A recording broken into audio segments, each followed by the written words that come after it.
tuulada waxaa ku noolay oday la dhaho Ismaaciil. Ismaaciil wuxuu dhalay 2 wiil, wuxuuna qabay xoolo badan iyo dhul weyn. Subaxda ayuu soo kici jiray, jimicsi yar ayuu samey jiray, kadib wuxuu soo kici jiray 2diisa wiil. Waqtigaas 2diisa wiil way hurdayaan. Intuu soo kiciyo ayuu wuxuu wadi jiray dhinaca beerta. Waxay hore u qaadi jireen birarka oo lagu falo beerta. Beerta intuu geeyo ayay soo fali jireen waqtigaas.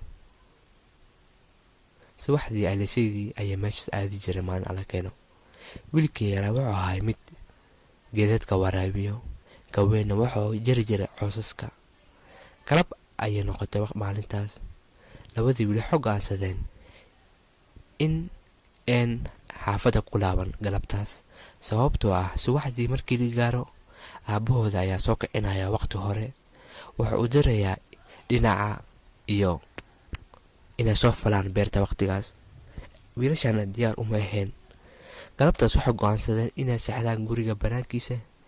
Subaxdiina markii la gaaro aabahooda oo sariirta ka soo fiiriyo inuu waayo. Isla waqtigaas aabahooda ayaa meeshaas joogay oo maqal waxay sheegayeen. 2dii wiil banaanka ayay seexdeen habeenkaas. Ay ku hurdayaan waxay maqleen qaylo oo ka soo baxayso meel agtooda. Wiilkii weynaa ayaa kacay, wala yaabay qaylada meesha ka imaatay waqtigaas. Dhinaciisa ayuu fiiriyay, walaalkiisana si fiican ayuu hurdayay waqtigaas. Wuxuu dhahay qayladan riyo ayay ahayd. Hurdadiisa ayuu wata waqtigaas. Waxyar kadib qayladii ayaa la maqlay waqti kale. Markaan qaylada zaid ayay ahayd. Wiilkii yaraa ayaa soo kacay, dhinaca ayuu fiiriyay, walaalkiisa ayuu fiiriyay, walaalkiisna wuu hurdayay. Kadib ceel meesha ku yaalay ayuu fiiriyay. Wax uu arki waayay waqtigaas. Wuxuu dhahay waxaan qaylada maqlay waa riyo. Kadib hurdadii ayuu ku laabtay. 2da wiil hurdayaan. Markii saddexaad qayladii ayaa la maqlay. Markaan qaylada zaid ayay ahayd. 2dooda ayaa soo kaceen. 2dii wiil markay soo kaceen isfiiriyeen ayaa waxay dhaheen meeshan wuxuu u egtahay inuu bahal joogo. Waxaa noo fiican inaan meeshan ka cararno waqtigan. Wiilkii weynaa wuxuu dhahay hataa waxaa loo dhow yahay subaxdii.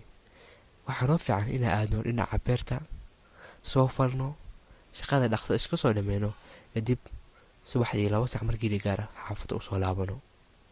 Wiilkii yaraa wuu ka aqbalay, hore ayuu u baxeen. Beertii ayay faleen subaxdii hore.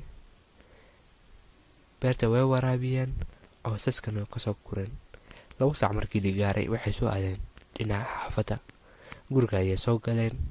Aabahooda wuxuu u diyaariyay waqtigaas cunto zaid u fara badan oo zaid u macaan badan. Way isfiiriyeen. Abi wuxuu dhahay maanta shaqo fiican ayaa qabateen, cuntadaana cuna. Wiilashii intay farxeen ayay waxay dhaheen xalii zaid ayaa u cabsanay, bahal ayaa qaylinaya.